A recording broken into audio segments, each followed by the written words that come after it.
एकीकडे जरांगे पाटलांकडून आंदोलकांवरील सर्व गुन्हे मागे घेण्याची मागणी केली जात असतानाच मनोज जरांगे पाटील यांच्यावर आता पुणे जिल्ह्यातील वाघोलीमध्ये देखील गुन्हा दाखल करण्यात आलाय।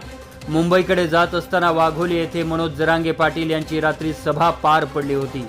यासाठी विनापरवाना स्पीकर वापरून विनापरवाना सभा घेत कायद्याचं उल्लंघन केल्याप्रकरणी जरांगे पाटलांसह त्यांचे वकील ॲडव्होकेट गणेश म्हस्के, संदीप कांबिलकर, शेखर पाटील यांच्यासह 8 ते 10 लोकांवर गुन्हे दाखल करण्यात आले आहेत। गेल्या काही दिवसांपूर्वी जरांगे पाटलांचे जुने सहकारी बाबू वाडेकर यांनी जरांगे पाटलांवर मदत न केल्याची आरोप लावले होते।